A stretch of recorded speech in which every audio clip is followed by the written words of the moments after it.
Hello दोस्तों, कैसे हो आप सब? मेरा नाम है विशाल और आज मैं आया हूँ आपके सामने पॉलिटी का थर्ड लेक्चर लेकर के।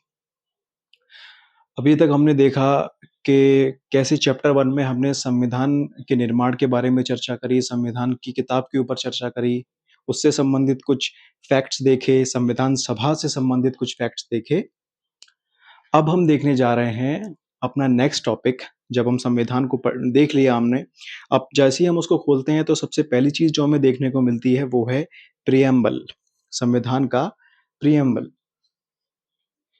तो हमारा टॉपिक होगा आज का प्रियम्बल। ठीक है दोस्तों, आज हम प्रियम्बल पढ़ने वाले हैं। सबसे पहले बता देता हूं कि प्रियम्बल है क्या। प्रियम्बल यानी कि उद्देश्य का। प्रियम्बल ये बताता है कि हमारे संविधान का क्या उद्देश्य है। ये बताता है ब्रीफ में कि हमारा संविधान किन मूल्यों पे, किन वैल्यूज पे आधारित है और हमारे देश की राज व्यवस्था किन मूल्यों पर आधारित होने वाली है। यानी कि ये बहुत ही एक तरीके से आप बोल लेंगे तो एक इंट्रोडक्शन है हमारे संविधान का कि हमारा संविधान अब कैसा होने वाला है। ये आप प्रियम्बल पढ़ करके अंदाजा लगा सकते हैं। प्रियम्बल के बारे में कुछ ये इंपॉर्टेंट बातें हैं। इसके अलावा और प्रियम्बल के बारे में हम जानते हैं।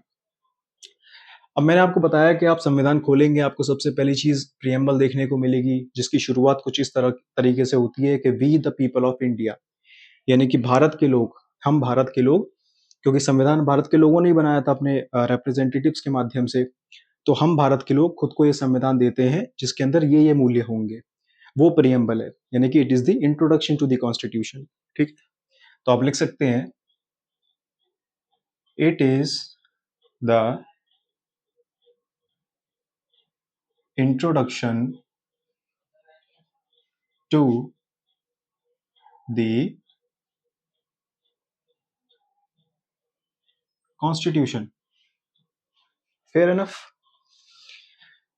अब जब हम प्रियम्बल की बात करते हैं ना दोस्तों, प्रियम्बल की यानी हमारी उद्देशिका की बात जब हम करते हैं तो सबसे पहला क्वेश्चन ये हमारे दिमाग में आता है, क्योंकि हमारे संविधान का अधिकतर हिस्सा हमने दुनिया के अलग अलग जगहों से, अलग अलग संविधानों से, अलग अलग व्यवस्थाओं से लिया है। तो प्रियम्बल का हमने आइडिया कहाँ से लिया, इसकी भाषा कहाँ से ली और इसका जो मूल तत्व है, इसकी जो बेसिक फंडामेंटल है, वो हमने कहाँ से ली। सबसे पहले बात करते हैं इसकी लैंग्वेज के बारे में। लैंग्वेज, इसकी लैंग्वेज हमने कहाँ से ली, किस लैंग्वेज में हम इसको लिखेंगे। बात करते हैं इसके थॉट या इसके आइडिया के ऊपर कि वो थॉट कहाँ से लिया हमने प्रियम्बल का। और तीसरा सबसे इंपॉर्टेंट पॉइंट हम बात करेंगे कि इसका आधार, इसका बेसिस हमने किसको बनाया, किस बेसिस पे हमने इसको लिया। मेरे साथ साथ नोट करते जाएंगे, नहीं तो जब मैं पॉज करवाऊंगा तब नोट कर लीजिएगा। तो जब हम इसके लैंग्वेज की बात करते हैं, इसकी लैंग्वेज हमने ली है ऑस्ट्रेलिया से। कहां से लिए दोस्तों? ऑस्ट्रेलिया से हमने इसकी लैंग्वेज ली है, जो लैंग्वेज हमने इसमें यूज की है। बात करें अगर हम थॉट की, तो इसका थॉट हमने लिया है अमेरिका से। अमेरिका, ठीक है। अब इसके आधार की अगर मैं बात करूं तो ये वही चीज है जो 13 दिसंबर 1946 को जवाहरलाल नेहरू ने संविधान सभा में पेश की थी। याद कीजिए क्या बोला था मैंने, वो क्या चीज थी? 8 पॉइंट थे उसके अंदर। वो चीज थी ऑब्जेक्टिव्स रेजोल्यूशन। तो इसका जो आधार था वो था ऑब्जेक्टिव्स रेजोल्यूशन। ठीक है मेरे दोस्तों, ये है आपके प्रियम्बल की एक बेसिक सी छोटी सी इंट्रोडक्शन। और ये चीजें जो फैक्ट्स मैं आपको बता रहा हूँ, ये आमतौर पे पूछ लिए जाते हैं। मैं कोई भी चीज ऐसी आपको नहीं बताऊंगा या ऐसी चीज नहीं लिखवाऊंगा जो आपके एग्जाम से बाहर आने वाली है। आपके नोट्स को मैं टू द पॉइंट रखने की कोशिश करूंगा ताकि प्री और मेंस में आप कम से कम पेजेस को पढ़ करके ज्यादा से ज्यादा आउटपुट निकाल पाए। कोई भी एक्स्ट्रा इन्फॉर्मेशन है वो मैं आपको बोल करके बता दूंगा ताकि आपकी वो चीज लिखनी भी ना पड़े और ध्यान भी रहे। प्रियम्बल के बारे में अगली चीज जो हमें जाननी है वो ये है कि कुछ महानुभावों ने प्रियम्बल को लेकर के कुछ ऐसे स्टेटमेंट्स दिए हैं जो आपके एग्जाम के लिए बहुत इंपॉर्टेंट है, बहुत फ्रिक्वेंटली पूछे भी गए हैं और संभावना है कि कई एग्जाम्स में और पूछे जाएंगे। देखिए, इसको नोट डाउन कर लिया आपने? कर लीजिएगा पॉज करके। हेडिंग डालेंगे statements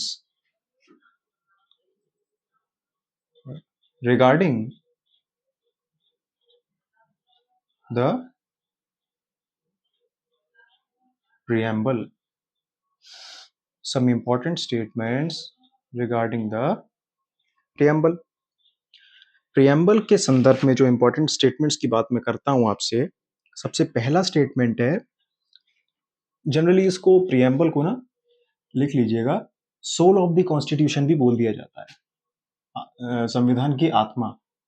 it is the soul of the constitution, ये संविधान की आत्मा है। सीधे सीधे पूछ लेगा which of the following is known as the soul of the constitution, तो आपको पता होना चाहिए। अब स्टेटमेंट्स पे आ जाते हैं। तो प्रियम्बल को लेकर के जो इंपॉर्टेंट स्टेटमेंट्स हैं उनमें से सबसे पहला स्टेटमेंट देखते हैं। Preamble, first statement,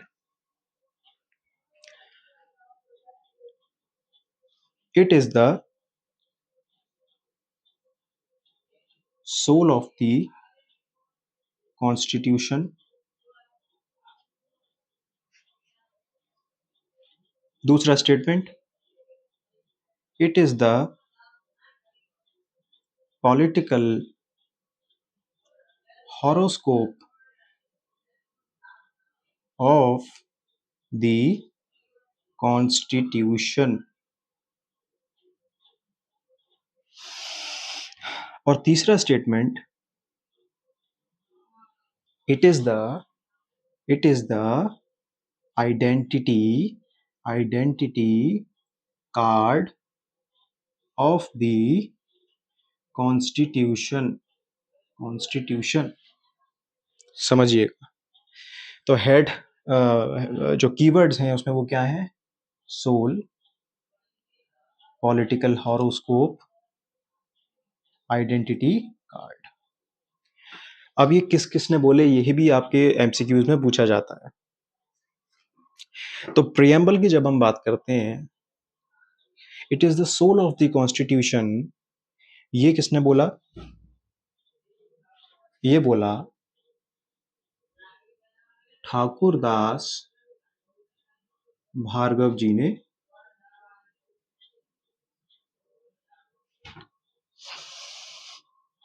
it is the political horoscope of the constitution, ये किसने बोला? ये बोला के एम मुंशी जी ने।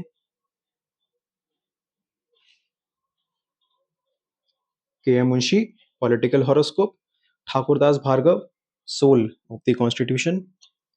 आइडेंटिटी कार्ड किसने बोला इसको?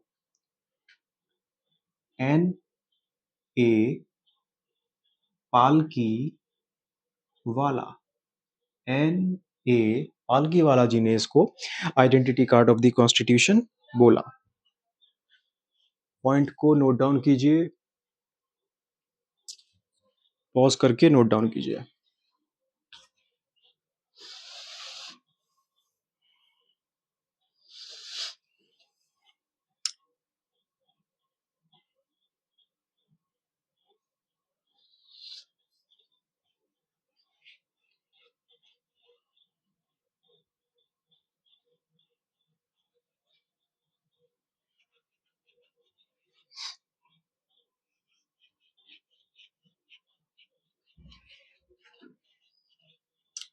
अब हमने प्रियम्बल को लेकर के एक बहुत ही ब्रीफ इंट्रोडक्शन, और उस इंट्रोडक्शन के साथ साथ एग्जाम में पूछे जाने वाले संबंधित पॉइंट्स को देख लिया, समझ लिया। अब जरा हम समझेंगे कि हमारे प्रियम्बल के अंदर वो क्या ऐसे कीवर्ड्स हैं जो हमसे हमारे एग्जाम में बहुत फ्रिक्वेंटली पूछे जाते हैं। हमारे प्रियम्बल हमारे लिए इसलिए इम्पोर्टेंट है कि इसके अंदर कई ऐसे कीवर्ड्स हैं जिनके आधार पे आगे संविधान के अंदर आर्टिकल्स बने हैं, ठीक है? तो प्रिएम्बल के अंदर वो सभी कीवर्ड्स जो एग्जाम में आपसे फ्रिक्वेंटली पूछे जाएंगे, और क्या इसके अंदर अमेंडमेंट हुआ वो भी हम जानेंगे। और अमेंडमेंट यानी कि इसके अंदर संशोधन जो हुआ उसके पीछे की क्या कहानी है, कुछ केस हैं इंपॉर्टेंट, सुप्रीम कोर्ट के डिसीजंस हैं, उनको भी जानेंगे। तो सबसे पहले हम कोशिश करेंगे कि प्रिएम्बल के बारे में हम ये जाने, इसके इंपॉर्टेंट कीवर्ड्स क्या हैं। एक फ्लो चार्ट मेरे गुरुजी ने भी मुझे सिखाया था, मैं भी आपको सिखा रहा हूं, वो आप लिखिएगा। तो प्रिएम्बल की शुरुआत होती है, we the people of India के साथ, और इसमें कुछ इंपॉर्टेंट कीवर्ड्स जो यूज होते हैं वो कुछ इस प्रकार हैं। SSSDR, सर ये क्या बता दिया आपने? यही तो शॉर्ट ट्रिक है याद करने की, SSSDR याद कर लो, आधा काम वहीं खत्म हो गया। मैंने भी ऐसे ही याद किया था। जो पहला एस है उसका मतलब है सोवरेन, संप्रभु। दूसरा जो एस है उसका मतलब है सोशलिस्ट, समाजवादी। तीसरा सेक्युलर, धर्मनिरपेक्ष। चौथा डी का मतलब है डेमोक्रेटिक।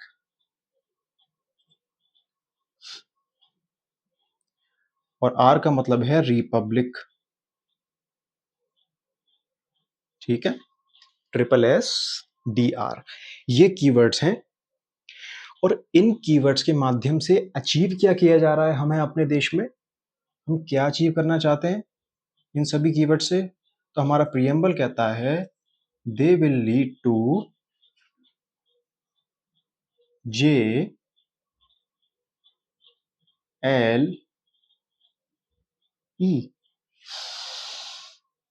JLE का मतलब क्या हुआ? हमारे पास में प्रिएम्बल है, प्रिएम्बल में भारत के लोग कहते हैं कि हम एक सोवरेन, सोशलिस्ट, सेक्युलर, डेमोक्रेटिक और रिपब्लिक नेशन है। इन सभी शब्दों का मतलब मैं अभी आपको बता दूंगा, लिखवा भी दूंगा एक एक लाइन, अपने नोट्स में लिख लीजिएगा। और इन सभी से हमें क्या मिलता है? जे यानी कि जस्टिस। जे यानी कि जस्टिस। जस्टिस तीन प्रकार का,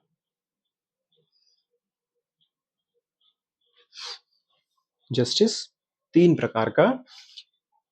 सामाजिक, सोशल, भाई समानता होनी चाहिए, नौकरियां मिलें सभी को, जस्टिस तभी तो होगा। सभी के पास में रोटी कपड़ा मकान की व्यवस्था हो, पढ़ने के मौके मिले। तो सोशल जस्टिस, सामाजिक न्याय। इकोनॉमिक जस्टिस, नौकरी हो, साथ ही साथ इतनी वेजेस हो कि आदमी अपने रोटी कपड़ा मकान की कम से कम इतने की व्यवस्था तो कर पाए, इकोनॉमिक जस्टिस। और पॉलिटिकल, राजनीतिक जस्टिस, अपने प्रतिनिधि को चुनना, राजनीतिक वोट डालना, अपने राजनीतिक पक्ष को खुल करके एक्सप्रेस करना, साथ ही साथ इलेक्शंस में पार्टिसिपेट करना, ये सभी। तो ये सभी आपका हुआ सोशल, इकोनॉमिकल और पॉलिटिकल जस्टिस। दूसरे नंबर पे आता है लिबर्टी। लिबर्टी बोले तो एक तरीके से स्वतंत्रता। किस चीज की स्वतंत्रता की बात हो रही है? तो यहाँ 5 प्रकार की स्वतंत्रताओं की बात हो रही है, 5 टाइप्स। वो 5 टाइप्स की लिबर्टी क्या क्या है? लिबर्टी ऑफ बिलीफ, मैं जिसमें बिलीव करता हूं उसमें बिलीव करने की मुझे स्वतंत्रता होनी चाहिए। लिबर्टी ऑफ थॉट, सोचने की स्वतंत्रता। लिबर्टी ऑफ एक्सप्रेशन, खुद को व्यक्त करने की स्वतंत्रता। लिबर्टी ऑफ वर्शिप, जिसको चाहूं उसको पूजने की स्वतंत्रता। और लिबर्टी ऑफ फेथ, जिसमें चाहूं उसमें अपना फेथ रख सकता हूं, इस चीज की स्वतंत्रता। ठीक है, ये मिलेगी आपको। अब आपको जस्टिस मिल गया, स्वतंत्रता मिल गई। अब बात करते हैं ई यानी कि समानता, इक्वालिटी। यहां दो प्रकार की इक्वालिटी की बात हो रही है, टू टाइप्स।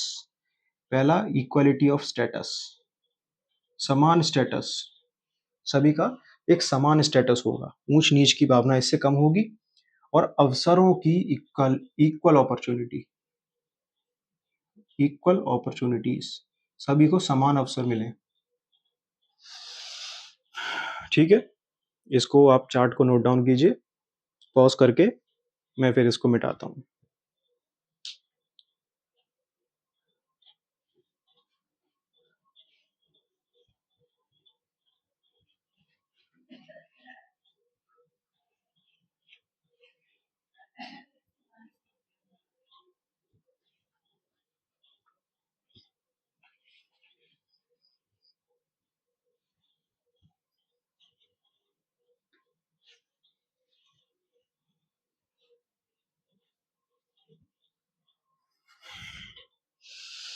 अब हमने बात की थी ट्रिपल एस डी आर की। तो जो सबसे पहला टर्म था हमारा वो था सोवरेन, संप्रभु। सोवरेन का मतलब होता है दैट हम यानी कि we as a nation are free to take our internal and external decisions. आंतरिक और बाह्य मामलों में जो डिसीजन लिए जा रहे हैं उनमें हम लोग फ्री हैं। ठीक है ना, फ्री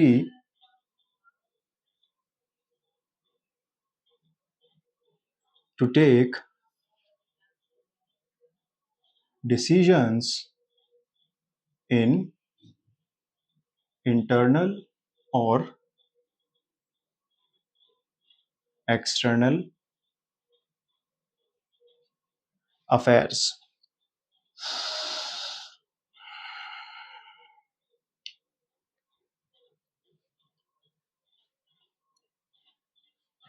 इसके कुछ प्रकार हैं, बहुत ज़्यादा इंपॉर्टेंट नहीं है लेकिन फिर भी मैं आपको बता दे रहा हूँ।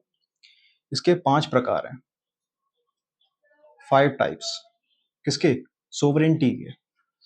सोवरेंटी के 5 प्रकारों में पहला प्रकार है इंटरनल सोवरेंटी, भाई आंतरिक मामलों की। एक्सटर्नल सोवरेंटी, बाह्य मामलों की।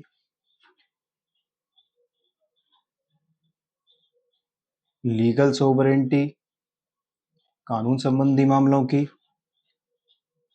रियल सोवरेंटी और नॉमिनल सोवरेंटी। अब ये सोवरेंटी इनमें से कौन सी किसके हाथ में होती है वो जरा देखते हैं। मैंने बोला इंटरनल और एक्सटर्नल डिसीजंस जो है वो we as a nation we are free to take. हम लोग स्वतंत्र हैं अपने आंतरिक बाह्य मामलों के डिसीजन लेने के लिए, जो कि हमारे बदौलत हमारी तरफ से कौन करता है? हमारे प्रतिनिधि करते हैं, जो कि कौन है? मूलतः हमारी सरकार है, गवर्नमेंट। इंटरनल और एक्सटर्नल सोवरेंटी किसके हाथ में है? गवर्नमेंट। लीगल सोवरेंटी किसके पास होती है? कॉन्स्टिट्यूशन, हमारा संविधान। जो जैसे सूर्य जो है वो अल्टीमेट सोर्स ऑफ एनर्जी है दुनिया के लिए, उसी प्रकार से संविधान ultimate source of legal authority है हमारे देश में। लीगल सोवरेंटी संविधान के पास में है। उसी प्रकार से सचमुच की रियल सोवरेंटी जो है वो किसके पास में है? We the people of India. We the people of India, हम भारत के लोग, हम भारत के लोगों के पास में रियल सोवरेंटी है। वहीं नॉमिनल सोवरेंटी हमारे राष्ट्रपति जी के पास, क्योंकि वो हमारे देश के नॉमिनल हेड हैं, प्रेसिडेंट। नोट करना चाहें इसको नोट कीजिए, मैं आगे बढ़ रहा हूं। अब सोवरेंटी को हमने जान लिया, संप्रभुता को हमने जान लिया। जो उसके बाद अगला पॉइंट आता है वो आता है सोशलिस्ट, समाजवादी। समाजवादी में हमें क्या जानना है भाई? समाजवादी होता क्या है? आप में से कईयों को पता भी होगा। सोशलिस्ट का इन जनरल मतलब है कि देश के आर्थिक रिसोर्सेज पर गवर्नमेंट का अधिकार होता है, जब उसे कहते हैं सोशलिस्ट। कैपिटलिस्ट किसे कहते हैं? जब आर्थिक जो इकोनॉमिक रिसोर्सेज हैं, आर्थिक संसाधन हैं, उन पर अधिकार है प्राइवेट कंपनीज या कैपिटलिस्ट्स का, व्यापारी वर्ग। ठीक है, वो कैपिटलिज्म है। मार्क्सिस्ट अप्रोच क्या होती है? जहां लेबर के अंतर्गत आर्थिक रिसोर्सेज का संचालन होता है, यानी कि लेबर के हाथ में चीजें चली गई। तो यहां सोशलिस्ट की बात हो रही है, economic resources under the economic resources under the control of the government. ठीक है, ये है सोशलिस्ट अप्रोच। फिर आता है सेक्युलर, धर्मनिरपेक्ष, कहीं कहीं इसको पंथ निरपेक्ष भी बोला जाता है। भारत एक धर्मनिरपेक्ष देश है। अब सेक्युलरिज्म दो प्रकार के होते हैं, और कहीं कहीं सेक्युलरिज्म नहीं भी होता है।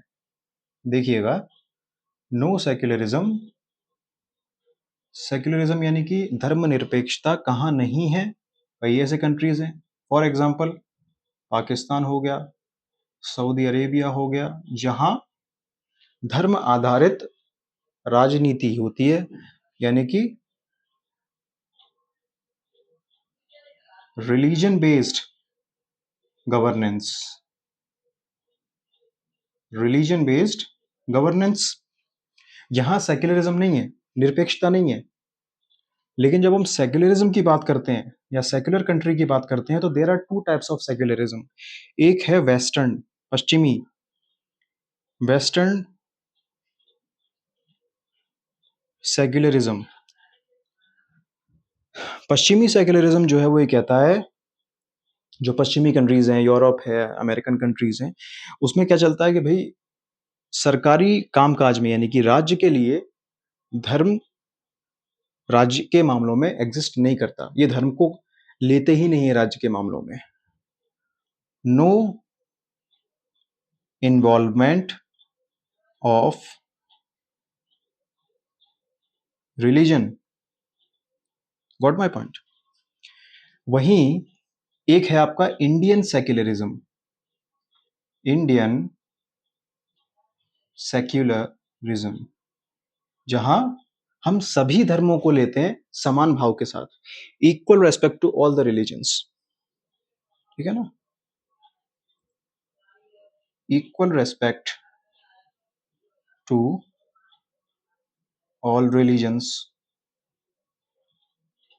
ये कहानी है। या तो बिल्कुल मतलब राज्य के मामलों में, या फिर सभी धर्मों को साथ लेकर के चलो, किसी एक के प्रति हमें भावना नहीं रखनी है, सभी को साथ लेकर के चलना है। और राज्य का हस्तक्षेप धार्मिक मामलों में भी हो सकता है, ये मैं आपको फंडामेंटल राइट्स में पढ़ाऊंगा। अभी इतना आप नोट कीजिए सेक्युलरिज्म में। तो यहां हमने 3 एस पढ़ ली, सोवरेन, सोशलिस्ट, सेक्युलर। अब जरा डेमोक्रेटिक और रिपब्लिक की तरफ भी देख लेते हैं। भाई डेमोक्रेटिक और रिपब्लिक, डेमोक्रेसी से डेमोक्रेटिक, डेमोक्रेसी का मतलब क्या? वही प्रजातंत्र, डेमोक्रेटिक, रूल ऑफ पीपल, लोगों का शासन, rule of people. Abraham Lincoln का स्टेटमेंट है ना, democracy for the people, of the people and by the people. Democracy, democratic का मतलब रूल ऑफ पीपल, इतना याद रखेंगे। फिर आपको पता ही है कि लोग रूल कैसे कर सकते हैं, सारे लोग तो इकट्ठे मिलकर के करोड़ों की आबादी में रूल करेंगे नहीं। फिर कॉन्स्टिट्यूएंसीज बनाई जाती हैं, वहां से प्रतिनिधि चुने जाते हैं, वोटिंग होती है। उन प्रतिनिधियों का काम होता है जहां से वो चुन कर आए हैं, उन लोगों के एस्पिरेशंस के अकॉर्डिंग काम करना, उनका विकास करना, क्षेत्र का विकास करना, अल्टीमेटली देश का विकास होगा। ये डेमोक्रेटिक व्यवस्था है। 5वें नंबर पे आता है आपका रिपब्लिक। रिपब्लिक का मतलब होता है, कोई भी देश को हम रिपब्लिक कब बोलते हैं, जब उस देश का हेड इलेक्टेड होता है। When the head of the nation is elected. Example क्या है? भारत के राष्ट्रपति, भारत के